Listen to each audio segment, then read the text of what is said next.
แต่ดูไม่ค่อยดีอาจจะมีไม่ค่อยพอถ้าเลือกชายในฝันฉันไม่ได้ไปต่อคงจะมีเพียงอย่างเดียวเกี่ยวกับฉันที่ฉันชอบแค่การได้ยืนอยู่ตรงนี้ได้บังเอิญอยู่ใกล้เกินกว่าคนไหนที่ได้อยู่ใกล้เธอได้มายืนข้างๆเรากับอยู่ในฝันที่ต้องตื่นเสมอฉันกับผู้โชคดีที่ไม่เคยได้พบอยู่ใกล้ๆกันแต่เธอไม่เคยจะหันมามองถ้าฉันจะเปลี่ยนจากคนที่อยู่ใกล้เปลี่ยนไปเป็นคนหนึ่งที่ใช่ต้องทำยังไงบอกที่ได้ไหมให้ฉันโชคดีพอ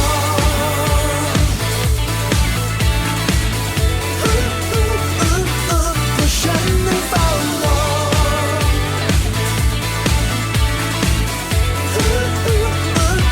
วันนั้นที่ดีพอ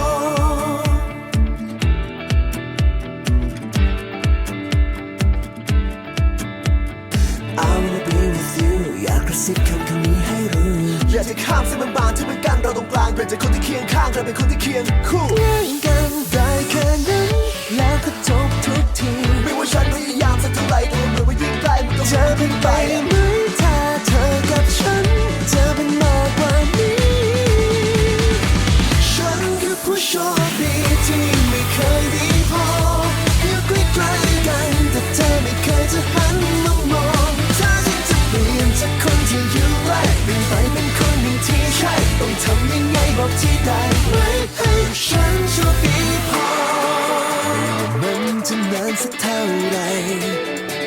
ไม่ว่าทางจะไกลสักเพียงไหนแต่ว่าฉันก็พร้อมจะไปขอให้เธอเปิดใจสักครั้ง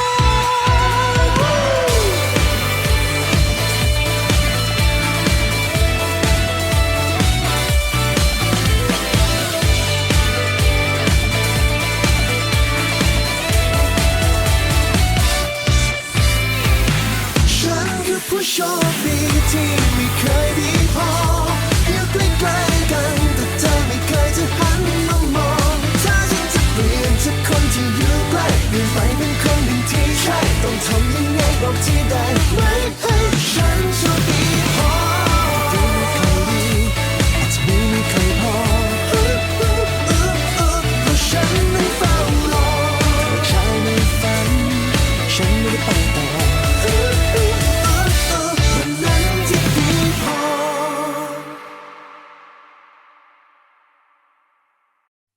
ฉันเป็นทะเลไม่ใช่เขาต่อให้ทำยังไงเธอคงจะไม่รักเราเพราะเขานั้นคือทุกสิ่งที่ทำให้เธอไม่เหงาคงเป็นเขาที่สุดท้ายได้หัวใจของเธอ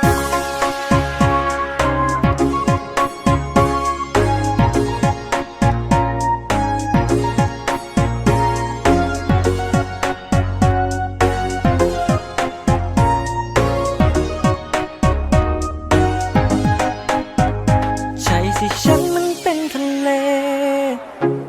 ก็เลยถูกทิ้งถูกเทตลอดไม่รู้ว่าเขานั้นอยู่สูงเพียงใดที่ไม่รู้เพราะไม่เคยขึ้นไปบนนั้นสักทีอยู่ตรงนี้คนเดียวมันนานอยู่กับฟ้ากับฝูงปลาวาฬอยากมีรักเหมือนเขาสักทีแต่ไม่เคยจะมีสักคนมาสนใจไม่มีอะไรหรอกฉันแค่อยากจะบอกว่าฉันก็รักเธอแต่ฉันเป็นทะเลไม่ใช่เขาทำให้ตายยังไงเธอคงจะไม่รักเราเพราะเขานั้นคือทุกสิ่งที่ทำให้เธอไม่เหงาคงเป็นเขาที่สุดท้ายได้หัวใจของเธอ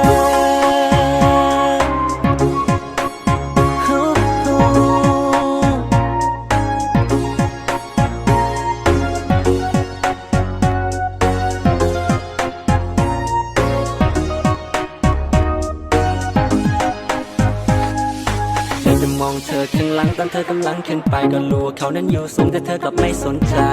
พอแดดร้อนเธอก็มาหาพอตอนเย็นตกดึกเธอก็หายหน้าสงสัยเธออยากจะขึ้นไปนอนบนเขาไปค้างวันศุกร์แล้วก็กลับวันเสาร์ทิ้งให้ฉันรอคอยเธอจนเหงาเพราะคนที่เคียงข้างเธอมันไม่ใช่ฉันแต่เป็นเขาไม่มีอะไรหรอกฉันแค่อยากจะบอกว่าฉันก็รักเธอแต่ฉันเป็นทะ